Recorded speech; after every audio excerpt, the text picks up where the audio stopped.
They thought she was a nobody. For 3 years, Isabel scrubbed their floors, cooked their meals, and tolerated their sneers, all for the sake of a husband who wouldn't even look her in the eye. But this Christmas, the Sterling family went too far. In the middle of a lavish dinner at their Aspen estate, with snow falling gently outside, they didn't just hand her a gift, they handed her divorce papers. They laughed, thinking they had discarded a broken woman.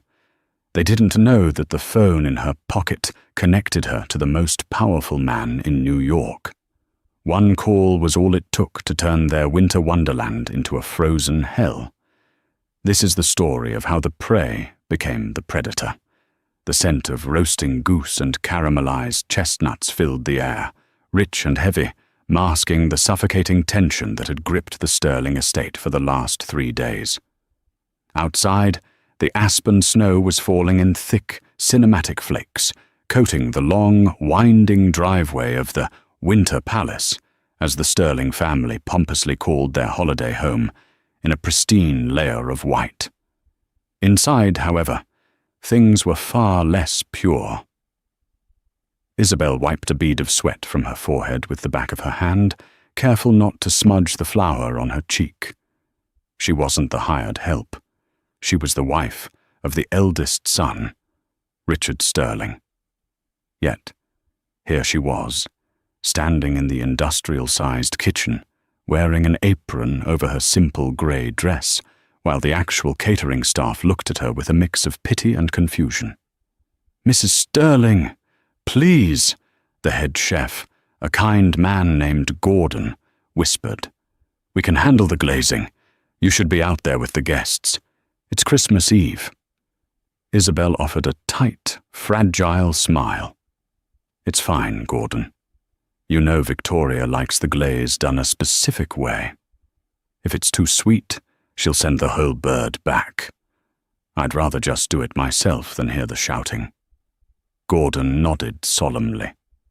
Everyone knew about Victoria Sterling's temper. She was the matriarch of the Sterling shipping dynasty, a woman who wore diamonds like armor and treated kindness like a weakness. To her, Isabel was nothing more than a stain on the family tapestry, a mistake Richard had made during a rebellious phase 3 years ago. Isabel had been a library archivist when they met, quiet and bookish.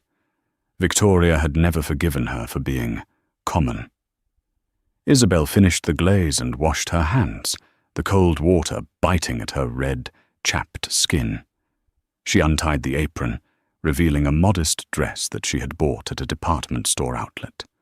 It was clean and elegant, but compared to the couture gowns worn by the women in the other room, it might as well have been a burlap sack. She took a deep breath, steeling herself. "Just get through tonight," she told herself. Richard promised things would change next year. He promised we'd move out of the guest cottage. He promised. She pushed through the swinging doors and entered the dining hall. The room was a spectacle of wealth. A 20-foot spruce tree dominated the corner, laden with baccarat crystal ornaments and twinkling fairy lights. The long mahogany table was set for 12, gleaming with silver cutlery and vintage china that cost more than most people's cars. At the head of the table sat Victoria, holding a flute of champagne. She was laughing at something a guest had said, her head thrown back, exposing the long, cruel line of her throat. Richard sat to her right, looking handsome in his bespoke tuxedo, but his eyes were darting around the room nervously. When Isabel entered, the conversation didn't stop, but the temperature in the room seemed to drop 10 degrees. Victoria's eyes snapped toward her, scanning Isabel from head to toe with a look of undisguised disdain. "Finally," Victoria drawled, her voice sharp enough to cut glass. "We were worried you'd fallen into the oven, Isabel, though I suppose that would have improved the smell." A ripple of polite, cruel laughter went around the table.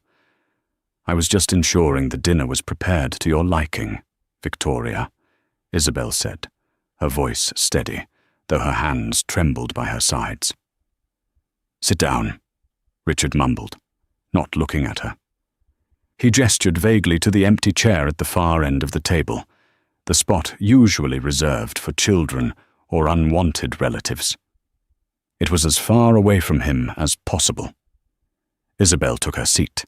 Next to her was Beatrice, Richard's younger sister, who was currently busy taking a selfie with her new Cartier bracelet. Beatrice didn't even acknowledge Isabel's presence, merely shifting her shoulder to block Isabel from the frame. "So," began a man sitting across from Victoria, Mr. Harrington, a banking executive with a face like a bulldog. "Richard tells me the merger is going through next month. Big things for Sterling Shipping, eh?" "Massive," Richard said, puffing out his chest. "We're looking at acquiring the North Atlantic routes. It's going to double our valuation." "And it's all thanks to strategic alliances," Victoria interrupted, her eyes gleaming. She took a slow sip of her drink. "Family is everything in business, isn't it? Who you marry determines your future." Isabel felt a knot form in her stomach. This was a common refrain of Victoria's, a jab she liked to throw at Isabel whenever possible. But tonight, there was a different weight to it, a malicious anticipation. "Speaking of alliances," Victoria continued, setting her glass down with a definitive clink, "we have a surprise guest joining us for dessert. Someone very special. Richard, tell them." Richard cleared his throat, his face flushing slightly. He finally glanced at Isabel, but his eyes were dead, void of any warmth. "Yes, we've invited Charlotte Kensington." Isabel froze. Charlotte Kensington, the daughter of the senator. The woman Victoria had always wanted Richard to marry. The woman Richard had dated before he met Isabel. "She's in Aspen?" Isabel asked, her voice barely a whisper. "She's staying in the guest wing," Beatrice chirped up, smirking. "She arrived an hour ago. She's just freshening up. She brought the most gorgeous gifts for everyone." Isabel looked at Richard. "You invited your ex-girlfriend to stay with us? On Christmas Eve?" "It's business, Isabel," Richard snapped, his tone defensive. "Her father is crucial for the merger. Don't be childish." "Childish?" Isabel gripped the tablecloth. "I've been cooking for your family for 3 days. I've taken the verbal abuse, the cold shoulders, the isolation, and now you invite her here?" "Oh, stop the melodrama." Victoria waved a hand dismissively. "You're embarrassing yourself. Honestly, Isabel, you never did know how to behave in high society. You're too emotional, too fragile."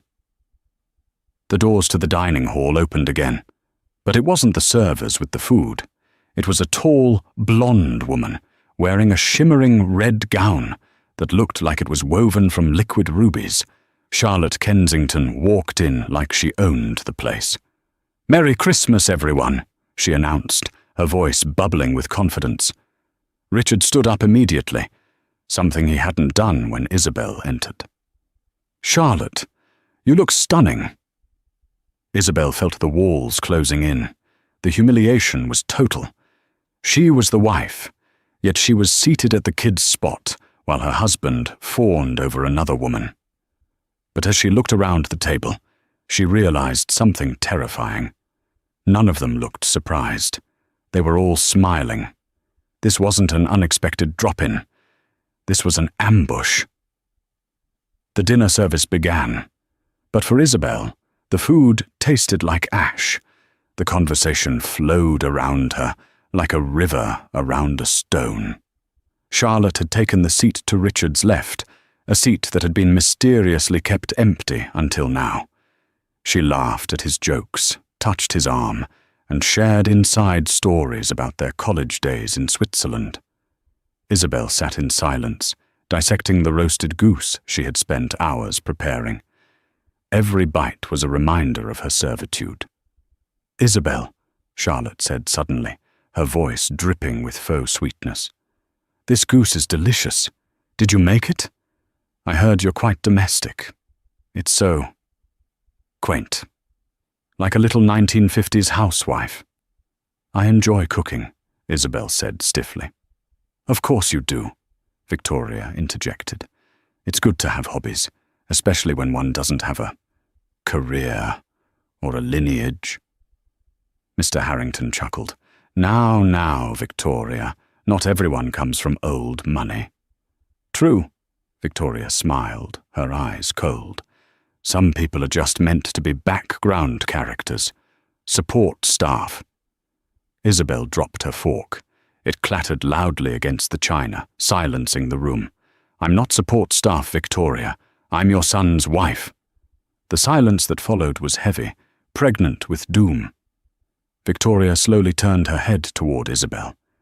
The amusement was gone from her face, replaced by a look of sheer calculation. Are you? Victoria asked softly. Richard shifted in his seat. He took a large gulp of wine. Mother, maybe we should wait until after dessert. No, Victoria said firmly. We do this now, before the pudding. I won't have my Christmas ruined by pretense. She reached under the table and pulled out a thick manila envelope. She slid it across the mahogany surface. It spun slowly, coming to a stop right in front of Isabel's plate. Isabel stared at it. What is this? Open it, Richard said, his voice cracking. He refused to look at her. He was staring at the candle flame in front of him, a coward hiding in the light. Isabel's hands shook as she opened the envelope. She pulled out the document on top. The bold letters at the top of the page screamed at her. Petition for dissolution of marriage. The world seemed to tilt on its axis. The chatter of the fire, the clinking of glasses, the snow falling outside, it all faded into a buzzing white noise. Divorce papers? Isabel whispered. She looked up, her eyes wide with shock. Richard? What is this? It's over, Isabel, Richard said, finally looking at her. His eyes were hard, fortified by his mother's presence. It hasn't been working for a long time. You don't fit in. You never have. We were just talking about a vacation next month, Isabel stammered, trying to make sense of the madness. You said you loved me last week. I was trying to be kind, Richard said, his voice devoid of emotion. But the merger, the family, I need a partner who can stand beside me, someone who understands this world. He glanced at Charlotte, who offered him a sympathetic, knowing smile. You're leaving me for business? Isabel asked, tears welling in her eyes. For money? It's not just money, dear, Victoria said, leaning forward. It's breeding, let's be honest. You're a librarian's daughter from Ohio. You have no connections, no assets. You bring nothing to this table but sentimental clutter. Victoria gestured to the papers. We've been generous. There's a settlement. $50,000. Enough to get you a nice little apartment somewhere far away. Maybe back in Ohio. You can start over. Find a nice mechanic or a school teacher. Someone on your level. 50,000? Isabel laughed, a sudden sharp sound that startled Beatrice. Richard, we've been married 3 years. I supported you when you lost the Asian contract. I nursed you when you broke your leg skiing. I handled your mother's press scandals. And you were compensated with a roof over your head and clothes on your back, Victoria snapped. Sign the papers, Isabel. Don't make a scene. It's Christmas. And if I don't? Isabel asked, her voice dropping. Victoria smiled, a shark baring its teeth. Then we release the photos. Isabel blinked. What photos? Beatrice giggled and pulled out her phone. She slid it across the table. On the screen was a blurry photo of Isabel talking to a man in a coffee shop. It was innocent, an old friend she had run into months ago. But the angle, the graininess, it looked intimate. It's amazing what a narrative can do, Victoria said smoothly. Adultery voids the prenup entirely. If you don't sign this amicable separation agreement and take the $50,000, we will leak this to the tabloids tomorrow morning. Gold-digging wife cheats on sterling heir. You'll be ruined. You won't get a dime, and you'll never show your face in decent society again." Isabel looked at the photo, then at Richard. "You know that's not true. That's Mark." "My cousin. Does it matter?" Richard shrugged. "The press loves a scandal, and we own the narrative, Isabel. We always do." Isabel felt a cold calm wash over her. It was the calm of someone who had hit rock bottom and found solid ground beneath the mud. She looked at Richard, the man she had loved. She looked at Victoria, the monster in diamonds. She looked at Charlotte, the replacement waiting in the wings. They thought she was weak. They thought she was poor. They thought she was alone. They were wrong. Isabel slowly closed the folder. She didn't sign it. She pushed it back toward Richard. "I won't sign," she said, quietly. "Then you leave with nothing," Victoria hissed. "Get out, now! The car is waiting to take you to the bus station. You're not welcome in this house anymore." Isabel stood up. She untied the ribbon of her dress slightly, breathing easier as the constriction loosened. She looked Victoria dead in the eye. "You're right, Victoria," Isabel said, her voice gaining strength, ringing clear through the silent dining hall. "I don't belong here. I never did. Because this house is filled with cheap, hollow people wrapped in expensive paper." "Get out!" Victoria screamed, slamming her hand on the table. "I'm going," Isabel said. She turned to Richard. "I hope the merger is worth it, Richard. I really do." She turned and walked out of the dining hall, her head held high. She didn't stop to pack. She didn't stop to change. She walked straight to the front door, grabbed her coat, and stepped out into the freezing aspen night. The heavy oak door slammed shut behind her, sealing her fate. Or so they thought. Isabel walked down the snowy steps, the cold biting at her legs.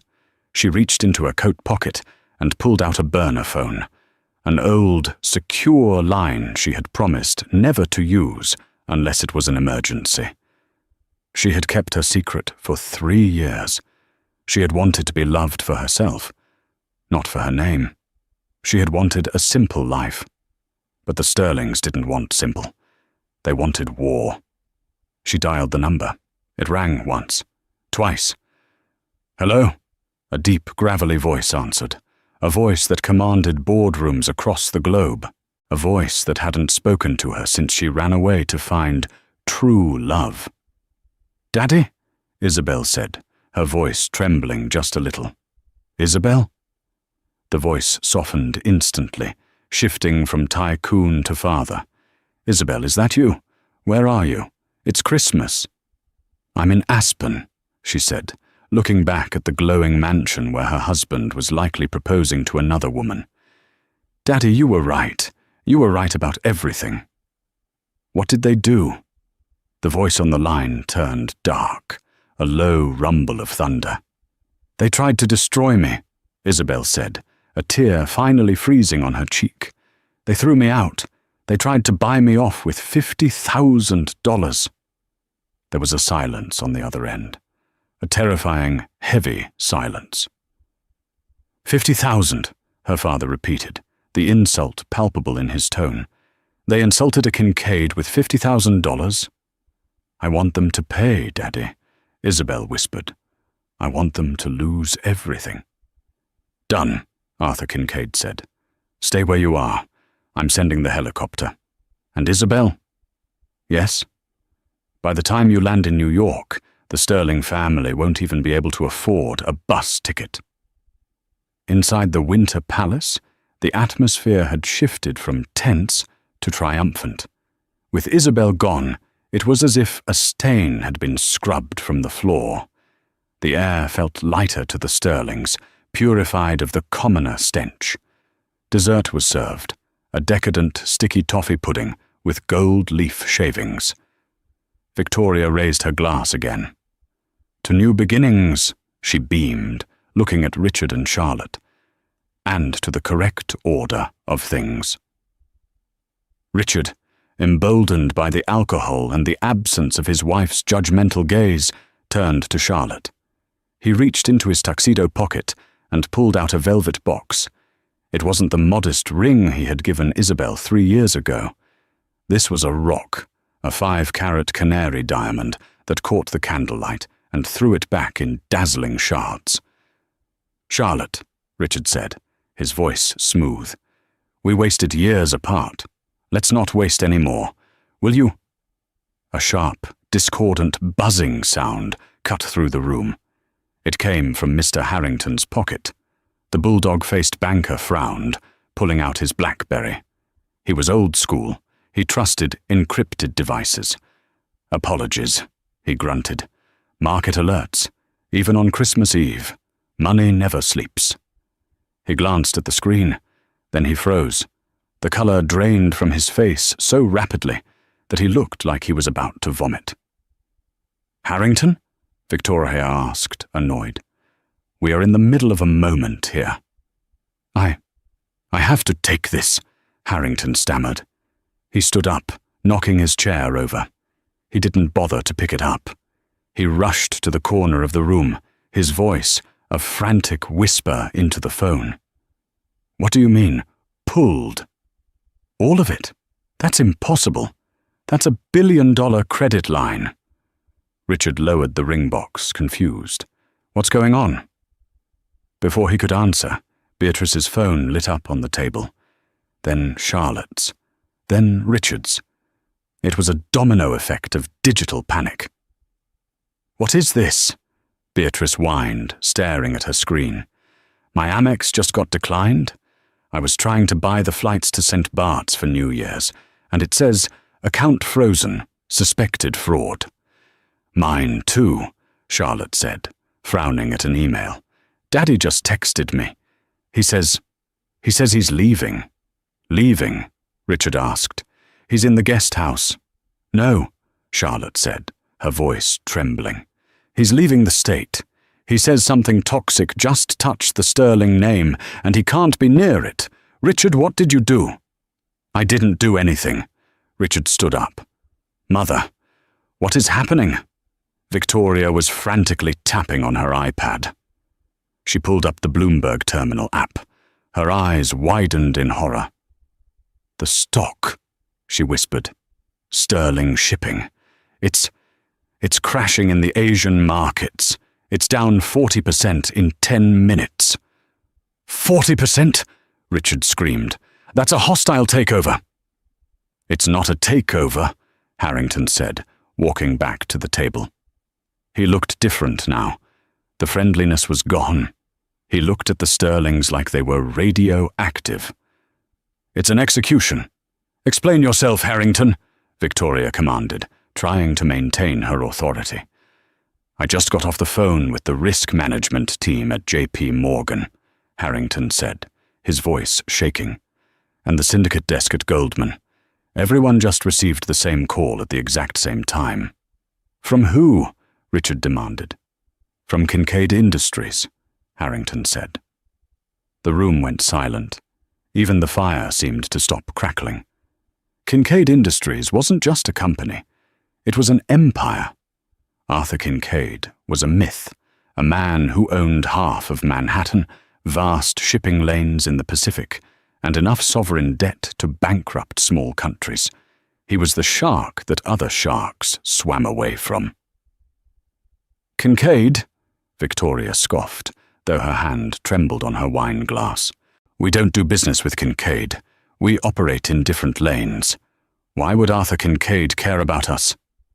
"I don't know," Harrington said, grabbing his coat. "But he just flagged all Sterling assets as high risk. He pulled his guarantor backing from the North Atlantic merger." "He wasn't backing it," Richard argued. "The holding company behind the bank that was backing you is owned by Kincaid," Harrington shouted. "He owns everything, Richard, and he just called in every favor, every debt, and every marker he has. He explicitly told the street that anyone doing business with the Sterling family is an enemy of the Kincaid estate. Harrington looked at Charlotte. If I were you, Miss Kensington, I'd run. Your father knows what's coming. That's why he fled. Wait! Victoria shrieked as Harrington headed for the door. You can't leave. We have a contract. Sue me, Harrington spat. I'd rather be sued by you than hunted by Arthur Kincaid. He slammed the door. Beatrice started crying. Mum, the internet is down. The Wi-Fi just cut out. It's not just the Wi-Fi, Mum. The butler, a man named Jenkins, entered the room, looking pale. The power company. They've cut the line. They said there was an administrative error with the bill payment. On Christmas Eve? Victoria gasped. Suddenly the lights died. The massive crystal chandelier went dark. The fairy lights on the tree extinguished. The only light left came from the dying embers of the fireplace and the cold blue moonlight spilling in from the snow-covered windows. The heating vents groaned and stopped. The silence of the house was sudden and terrifying. My phone is dead too, Richard said, staring at his device. No signal. It says SOS only. This isn't a glitch, Charlotte whispered, backing away from Richard. This is a hit. Don't be ridiculous, Victoria hissed in the darkness. Who has the power to cut off our electricity, our bank accounts, and our stock price in 20 minutes? Who hates us that much? Richard stood there, the diamond ring still in his hand, useless and cold.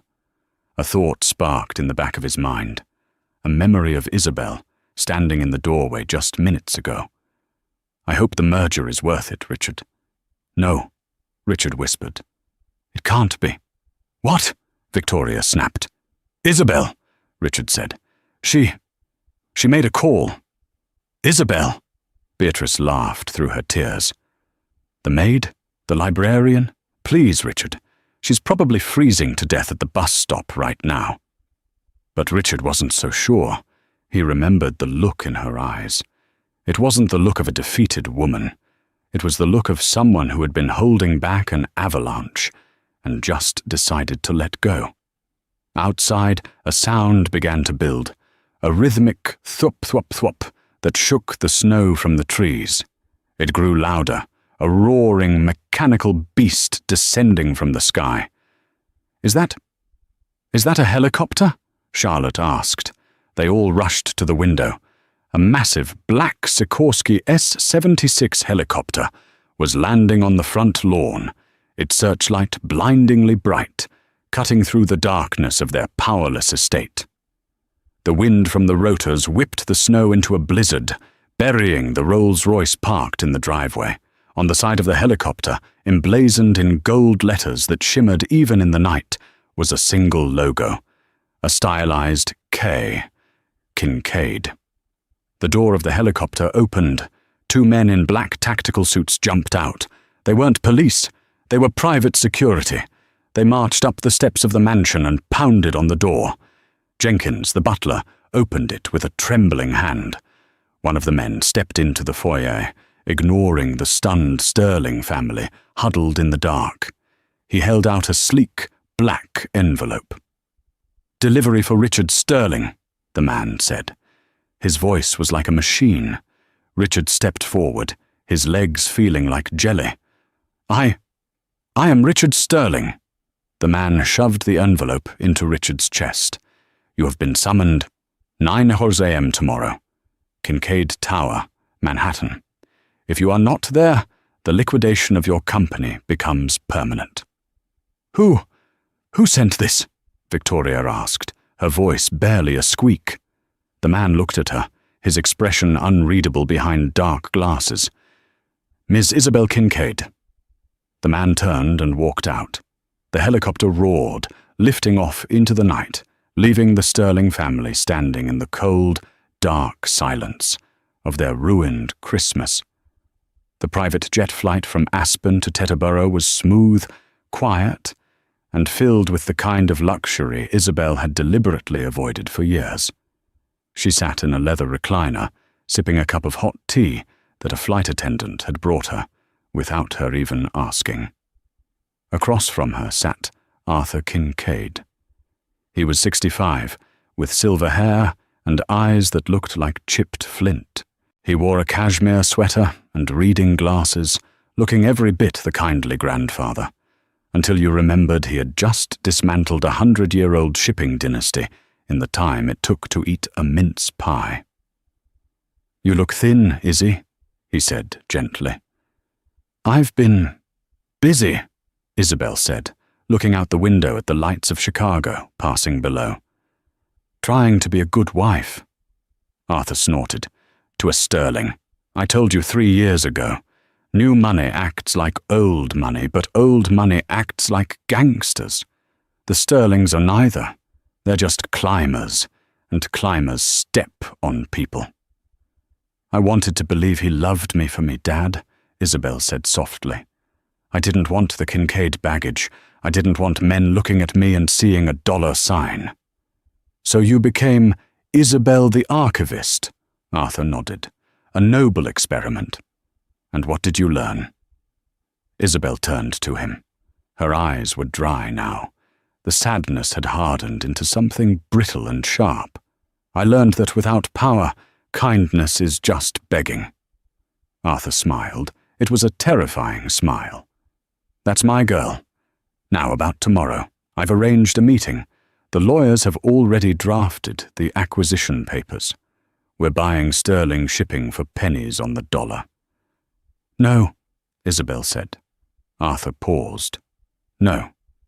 I don't want to buy them out, Dad," Isabel said. "That's business. This is personal. If we buy them out, they walk away with millions. Maybe not what they wanted, but enough to live comfortably. Enough to go to St. Bart's and laugh about their close call." "What do you want, then?" "I want them to keep the company," Isabel said. "But I want to own them." Arthur took off his glasses. He leaned forward, intrigued. "Go on." The next morning, 8:55 a.m., Manhattan. The Sterling family looked like wrecks. They hadn't slept. They had scrambled to find a commercial flight out of Denver, after their private jet pilot informed them his contract was suspended. They were wearing the same clothes from the night before, wrinkled tuxedos and stained gowns, hidden under heavy coats. They stood in the lobby of Kincaid Tower, a glass monolith that pierced the sky in Midtown. The security guards didn't check their IDs, they just pointed to the private elevator. Victoria tried to fix her hair in the reflection of the elevator doors. "Listen to me," she hissed to Richard and Beatrice. "This is a misunderstanding. Arthur Kincaid probably didn't know Isabel was our domestic issue. We just need to explain that she's mentally unstable. We'll show him the fake photos if we have to." "Are you insane?" Richard whispered, his eyes bloodshot. "The man sent a paramilitary squad to our house. He knows who she is. She's his daughter, Mother. Isabel Kincaid. How did we miss this?" "Kincaid keeps his family out of the press," Beatrice moaned. "Everyone knows that. His daughter was supposed to be studying art in Florence or something. No one knew she was in Ohio." The elevator dinged. The doors opened directly into a penthouse office that occupied the entire top floor. The view of Central Park was breathtaking, but the room was freezing cold. Sitting behind a desk made of reclaimed black wood was Arthur Kincaid. He was reading a newspaper. He didn't look up. Standing by the window, looking out at the city, was a woman. She wore a white power suit that was tailored to within an inch of its life. Her hair was sleek, pulled back in a sharp chignon. She wore heels that clicked ominously on the marble floor. She turned around. It was Isabel. But it wasn't the Isabel who wiped flour off her cheeks. This woman radiated a terrifying elegance. "Please, sit," Isabel said. Her voice was calm, authoritative. She didn't offer them a drink. The Sterlings shuffled to the chairs. Victoria tried to muster some dignity. "Isabel," Victoria started, putting on a brave smile. Or should I say, Ms. Kincaid, this is all quite a dramatic turn of events. I'm sure we can— Quiet, Arthur said. He didn't shout. He just spoke the word, and it landed like a hammer. He finally looked up. You are here because my daughter has requested it. If it were up to me, you would currently be under investigation by the SEC for insider trading and fraud. I have the files ready to send. Richard paled. Fraud? Inflating asset values for the North Atlantic merger, Arthur said, tapping a folder. It's sloppy, Richard. Amateur. But, Isabel stepped forward, walking slowly toward the table where they sat. I asked my father to hold off on the federal charges. For now. Thank you, Richard exhaled, looking at her with a glimmer of hope. Isabel, I knew you still cared. Look, we can work this out. The divorce. We can tear up those papers. I had no idea about your family. If you had known, you would have loved me, Isabel asked. Is that it, Richard? You would have been the perfect husband if you knew I was worth $10 billion? Richard stammered, caught in his own greed. That's what I thought, Isabel said. She tossed a new document onto the desk. Here is the new deal. Victoria reached for it. What is this?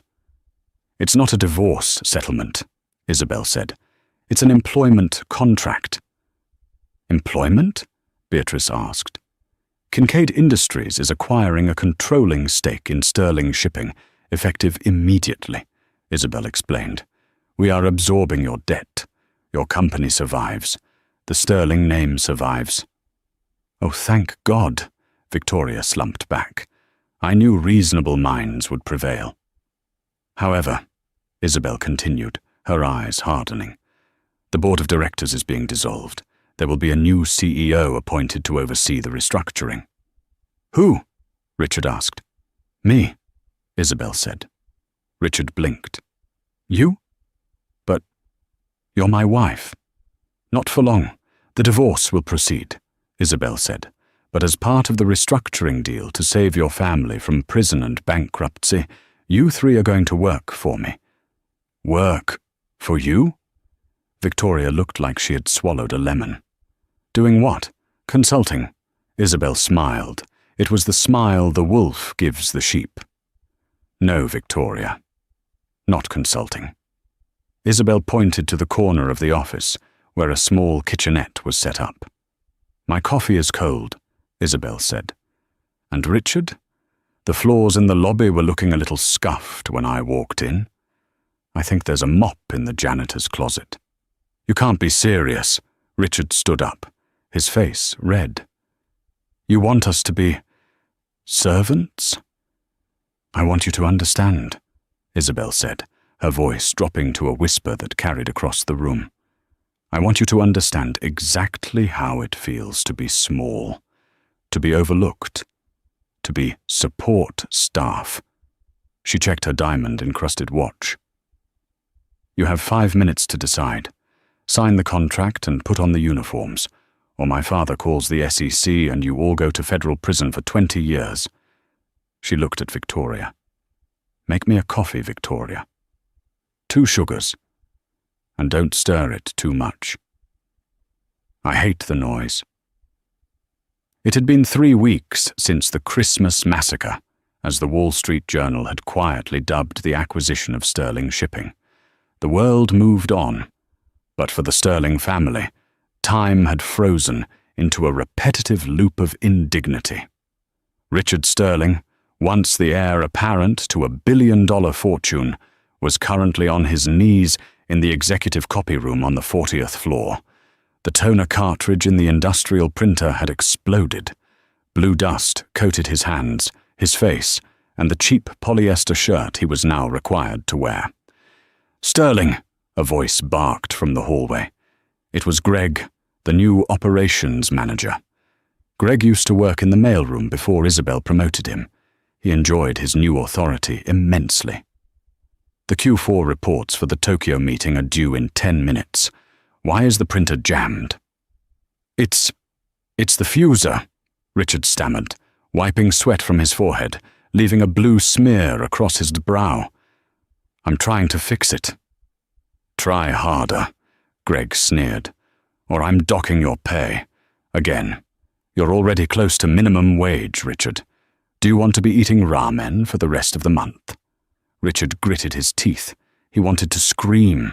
He wanted to throw the toner cartridge through the window, but he remembered the ankle monitor the federal agents had placed on him, a precautionary measure, while the SEC investigation was paused, pending his cooperation with the new management. He was trapped. Meanwhile, in the reception area, Victoria Sterling was learning that her lifelong skills of sipping tea and judging people were entirely useless in the real world. The phone at the front desk was ringing off the hook. "Sterling Shipping, please hold," Victoria said, her voice strained. She pressed a button. "Sterling Shipping, please hold." "Victoria." A sharp voice cut through the chaos. Victoria froze. She looked up to see Mrs. van der Hoeven standing at the desk. Mrs. van der Hoeven was the head of the Manhattan Charity League, a woman Victoria had lunched with every Tuesday for 20 years, a woman Victoria had once called tacky behind her back. Mrs. van der Hoeven wasn't looking at Victoria with recognition. She was looking at her with impatience. "I have a meeting with Ms. Kincaid," Mrs. van der Hoeven said, checking her Patek Philippe watch. "I'm not accustomed to waiting. And good heavens, are you the receptionist?" Victoria felt her face burn with a heat that rivaled the sun. She adjusted her headset, trying to hide behind the computer monitor. I'm assisting with transition logistics, Margaret." Margaret van der Hoeven peered closer, her eyes widening with gleeful malice. "Oh my, it is you. I heard the rumors, but I didn't believe it. Victoria Sterling, answering phones. It's temporary," Victoria lied, her voice trembling. "I'm sure it is," Margaret smirked. "Well, be a dare and tell Ms. Kincaid I'm here, and fetch me a sparkling water. No ice." Victoria stood up, her legs shaking. She had to walk past her old friend, go to the mini-fridge, get the water, and serve it. As she placed the bottle on the coaster, Margaret leaned in. "You missed the New Year's gala, Victoria," she whispered. "Everyone was talking about you. They say you lost the Aspen house. Is it true you're living in a rental?" "It's a 2-bedroom apartment in Queens," Victoria spat, unable to hold it in. "And it smells like boiled cabbage." Margaret laughed, a cruel, tinkling sound. "How quaint. Well, chop chop, Victoria. Ms. Kincaid is waiting." Inside the executive office, the atmosphere was entirely different. It was a war room of efficiency. Isabel sat at the head of the conference table. The walls were covered in digital displays showing shipping routes, fuel prices, and stock trends. She looked exhausted, but it was a good exhaustion, the kind born of purpose. "The Asian routes are stabilized," she said, pointing to a map. "By cutting the luxury overheads the Sterlings wasted money on, like the private jet leases and the corporate yacht, we've freed up capital to upgrade the actual fleet. Efficiency is up 15%. Arthur Kincaid sat in the corner, nursing a scotch, watching his daughter with pride. "You have a knack for this, Izzy. You cut the fat, but you kept the muscle." "I learned from watching the staff," Isabel said, not looking up from her tablet. "When you're invisible, you see everything. I saw where Richard wasted money. I saw which managers were actually working and which ones were just drinking coffee." The door opened. Beatrice walked in, carrying a tray of sandwiches. She was wearing a uniform that looked suspiciously like a maid's outfit, though Isabel had technically just mandated standard service staff attire. Beatrice looked like she had been crying. Again. "Lunch, Miss Kincaid," Beatrice mumbled, placing the tray down. Thank you, Beatrice, Isabel said, not making eye contact. Did you remember to remove the crusts? You know I dislike crusts. It's a texture thing. It was a petty demand, a direct mirror of the time Beatrice had made Isabel remake a salad 3 times because the lettuce wasn't crisp enough. Yes, Miss Kincaid, Beatrice whispered. Oh, and Beatrice, Isabel added, my dry cleaning is ready downstairs. Pick it up on your break and take the subway. Taxis are not a reimbursable expense for junior staff. Beatrice nodded and fled the room. Arthur chuckled. Enjoying yourself? Not really, Isabel sighed, leaning back. It's exhausting teaching them how to be human beings, but the company is safe. That's what matters. We've saved 3,000 jobs that Richard would have destroyed with his negligence. You've done more than that, Arthur said. You've made enemies. Dangerous ones. A cornered rat will bite Isabel. Never forget that. Isabel looked at the closed door. They have no teeth left, Dad. I pulled them all out. She was wrong. That evening, in the cramped, dimly lit living room of their Queen's apartment, the Sterling family held a council of war. The wallpaper was peeling, and the radiator clanked incessantly, a mocking soundtrack to their downfall. They were eating take-out pizza, the cheapest they could find. I can't do it anymore, Beatrice sobbed, looking at her broken fingernails. She made me clean the bathroom in the lobby today. The public one. Someone had missed. Shut up, Beatrice, Richard snapped. He was pacing the small room, nursing a cheap beer. We need a plan. We can't live like this. We signed the contracts, Victoria said from the worn-out armchair. She looked 10 years older. Her hair was undyed, revealing grey roots. If we quit, the immunity deal is void. Arthur Kincaid will have us arrested within the hour. There has to be a way out, Richard said. A loophole. Something. A knock on the door startled them. They froze. They didn't get visitors here. Richard moved to the door and peered through the peephole. He frowned, then unlocked the deadbolt. Charlotte Kensington stood in the hallway. She was wearing a trench coat and sunglasses, looking like a spy from a bad movie. She held a large designer bag close to her chest. Charlotte, Richard gasped. What are you doing here? If the press sees you in this neighborhood. Let me in, she hissed, pushing past him. It smells like despair in here. She walked into the living room and surveyed the fallen family with a mix of pity and disgust.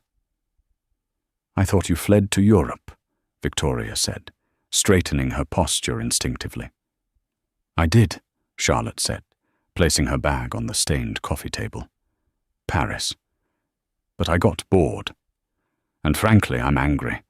Isabel Kincaid humiliated me. She humiliated us all. Do you know what they're calling me in the tabloids? The runner-up. I am not a runner-up. What do you want, Charlotte? Richard asked. We have nothing left to give you. No ring.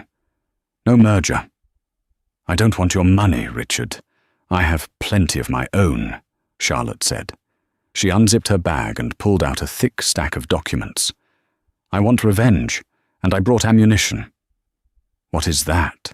Victoria asked, leaning forward. My father hates Arthur Kincaid, Charlotte explained.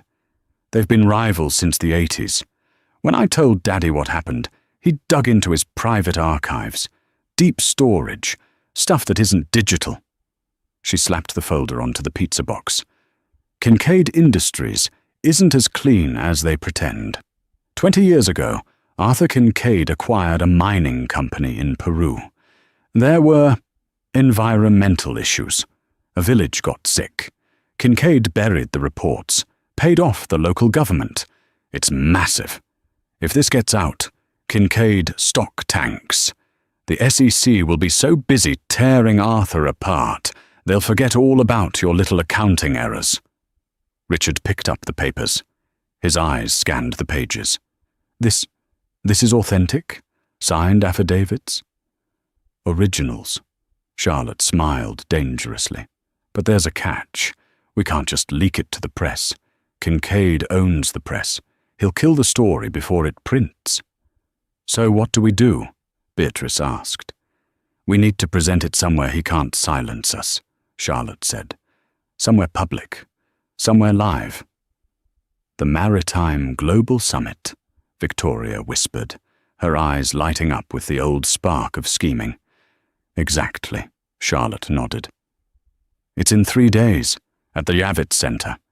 Every major shipping CEO, news outlet, and government regulator will be there. Isabel is scheduled to give the keynote speech on ethical leadership. The irony, Richard muttered. We get into that summit, Charlotte plotted. We hack the teleprompter. We upload these documents to the main presentation screen right in the middle of her speech. We expose Kincaid as a monster in front of the entire world. The stock crashes, the board panics, and in the chaos, we make a move to retake the company. Victoria finished the thought. We claim we were coerced by a criminal enterprise. We position ourselves as the whistleblowers. It's risky, Richard said, his hands shaking. If Kincaid catches us. If we do nothing, you die in this apartment, Richard, Charlotte said coldly. Do you want to be a copy boy forever? Or do you want to be a king again? Richard looked around the dingy room. He looked at his mother's grey roots. He looked at the blue toner stain still on his hand. I'm in, Richard said. Good, Charlotte grinned. But we need an insider. Someone who has access to the AV room at the Javits Center. Someone who can bypass Kincaid's security detail. Victoria smiled. It was a terrifying, jagged smile. I know just the person, she said. The head of security at the Javits Center is an old friend of ours. Or rather, he owes me a favor. I covered up a gambling debt for his son 5 years ago. He hates Kincaid, too. Then it's settled, Charlotte said. Operation Ice Queen is a go. In 3 days, Isabel Kincaid falls. 2 days later. Isabel stood in her office, looking out at the skyline. She felt a strange unease. The Sterlings had been too quiet. Beatrice hadn't cried in 2 days. Richard had actually fixed the printer without complaint. Victoria had stopped accidentally disconnecting calls. Compliance was suspicious. Penny for your thoughts? Arthur asked, walking in. They're up to something, Isabel said. They're broken, Izzy, Arthur dismissed. You broke them. No, Isabel shook her head. I took their toys away. I didn't break their nature. A snake is still a snake, even if you put it in a cage. Her phone buzzed.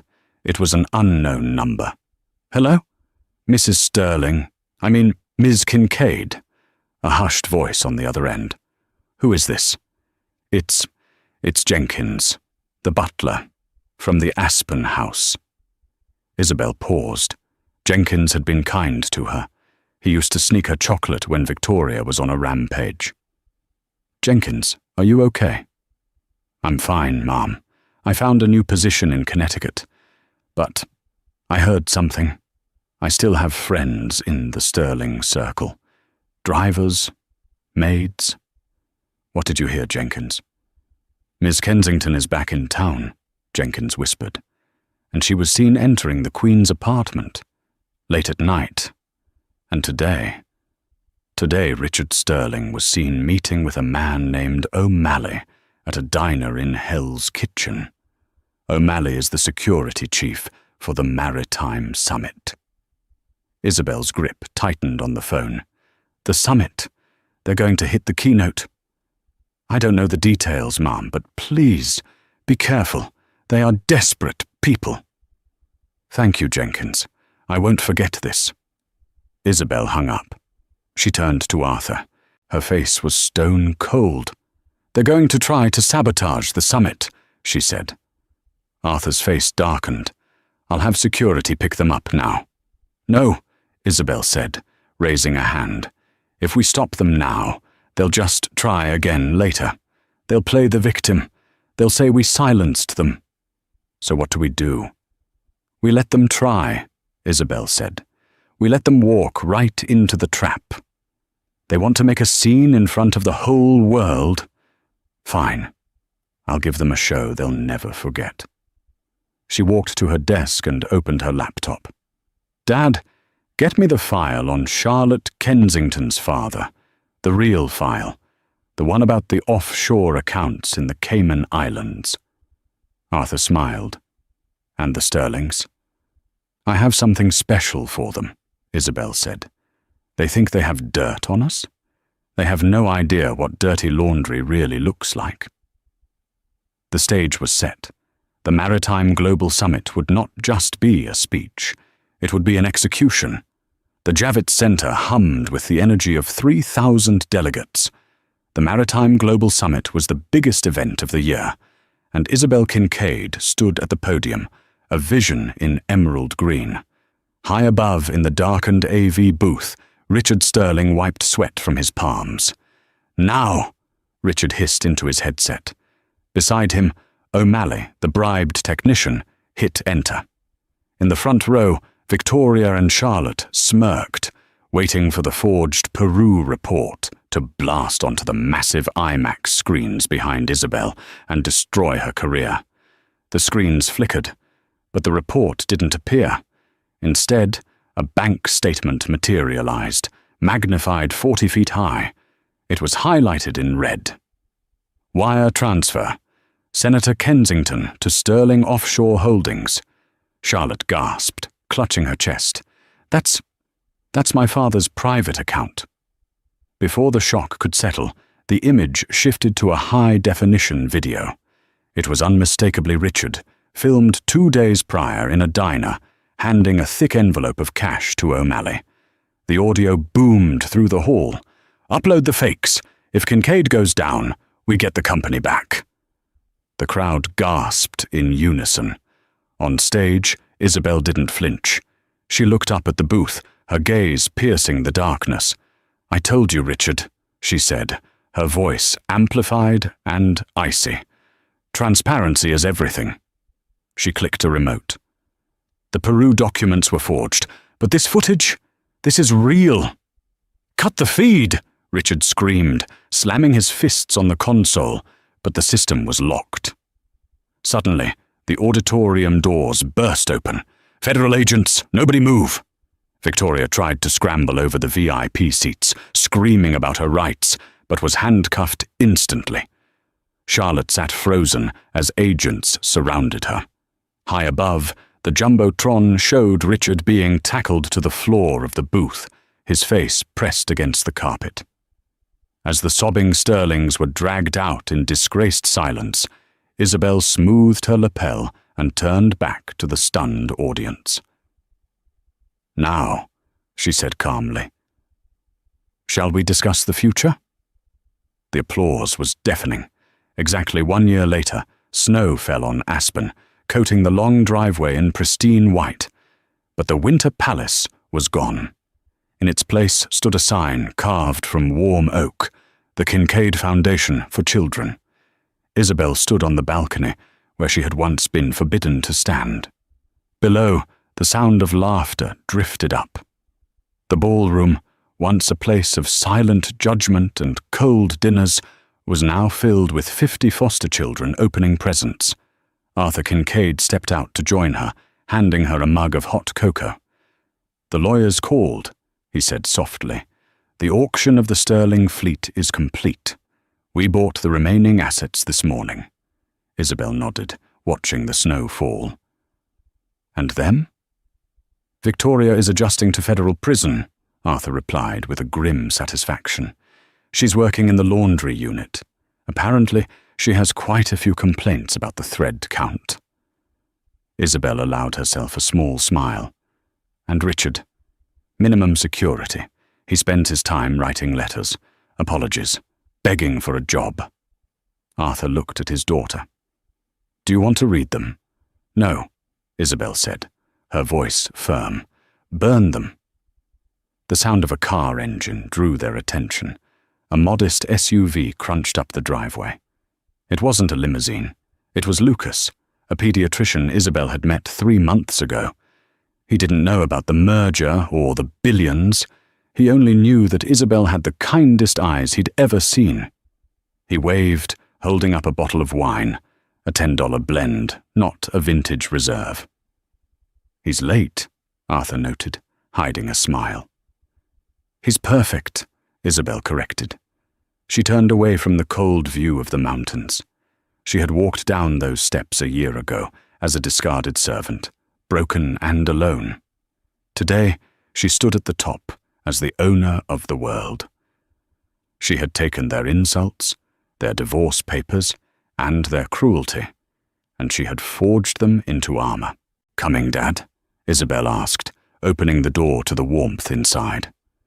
"Right behind you, boss," Arthur grinned. Isabel stepped inside, closing the door on the winter chill. The Sterlings were a memory, fading like footprints in fresh snow. But Isabel Kincaid? She was just getting started. The downfall of the Sterling family wasn't just a business transaction, it was a reckoning. They believed that wealth gave them the right to treat people like disposable objects. They mistook Isabel's silence for weakness and her kindness for stupidity. But as the old saying goes, the axe forgets, but the tree remembers. Isabel remembered everything. In the end, it wasn't her father's money that destroyed them. It was their own arrogance. They built a house of cards on a foundation of lies, and all it took was one gentle push from the woman they underestimated to bring it all crashing down. Justice, like winter, is inevitable. Wow, talk about a karma hit. What did you think of Isabel's revenge? Did the Sterlings get what they deserved, or was it too harsh? Let me know in the comments below. I read every single one. If you enjoyed this story of justice served cold, please smash that like button. It really helps the channel. And don't forget to subscribe and hit the bell icon so you never miss a new story. Share this video with a friend who needs a reminder that you should never judge a book by its cover. Thanks for watching, and see you in the next video.